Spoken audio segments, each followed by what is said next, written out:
জেলার অনেক উপজেলার সাথে সড়ক পথের যোগাযোগের ব্যবস্থা নেই।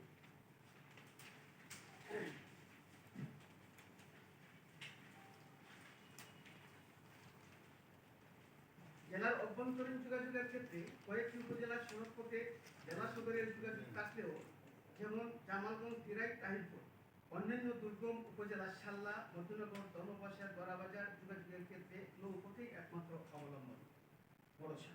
যানবাহন হিসেবে নৌকা, ট্রলার, লঞ্চ ও স্পিড বোট ব্যবহৃত হয়।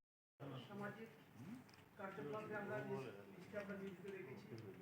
আমরা তারা অনেকে বিভিন্ন শ্রেণী এবং পেশার মানুষের সাথে আমাদের সম্পৃক্ততা আছে, এবং সেই হিসাবে আমরা দীর্ঘদিন ধরে যে জিনিসটা উপলব্ধি করছি যে আমাদের সিলেট থেকে সুনাম মোহনগঞ্জ এই যে দূরত্ব 149 কিলোমিটার দূরত্ব, এই দূরত্ব অতিক্রম করতে আমাদের অনেক সময় লেগে যায়, এবং বিশেষ করে ধর্মবাসা এবং তাহিরপুর এবং জামালগঞ্জের লোকজন ঢাকাতে যেতে আমাদের খুবই কষ্ট হয়, 20 থেকে 22 ঘন্টা লাগে।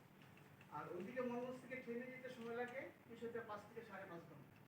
আমরা সেই উপলব্ধি থেকেই আমরা মনে করি যে যদি ওইখানে একটা রেল লাইন বিশেষ করে সিলেট থেকে মধুর পর্যন্ত স্থাপন করা যেতে পারে, আমরা উপকৃত হবে। আজকে সেই বিষয় নিয়ে আপনাদের সামনে আমরা উপস্থিত হয়েছি, এবং আপনাদের সামনে আমি লিখিত বক্তব্য করছি।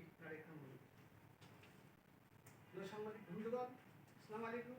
আপনাদের উপস্থিতির জন্য আপনাদেরকে ধন্যবাদ। সিলেট সুনামগঞ্জ মোহনগঞ্জ রেলপথ বাস্তবায়ন সংগ্রাম পরিষদের আত্মপ্রকাশ উপলক্ষে সংবাদ সমাচার। প্রিয় সাংবাদিক বন্ধুগণ, বাংলাদেশ রেলওয়ে হচ্ছে বাংলাদেশের একটি প্রাচীনতম, অন্যতম প্রধান, নিরাপদ, সাশ্রয়ী ও আরামদায়ক রাষ্ট্রীয় মালিকানায় একটি গণমাধ্যম পরিবহন সংস্থা। প্রধানমন্ত্রী পূর্ব বাংলায় ব্রিটিশ শাসনামলে 1862 সালের 15 নভেম্বর এর যাত্রা শুরু হয়। একদিন দশকোনা হইতে কুষ্টিয়া পর্যন্ত 53.11 কিলোমিটার রেলপথ চালু করা হয়। পরবর্তীতে বিভিন্ন সময়ে তা সম্প্রসারণ লাভ করে। 1971 ইংরেজি সালের দেশ স্বাধীনের পর এর নাম রাখা হয় বাংলাদেশ রেলওয়ে। সাংবাদিক বন্ধুগণ, ভৌগোলিক বিবেচনায় সিলেট সুনামগঞ্জ বৃহত্তর সিলেটের অভিযোগ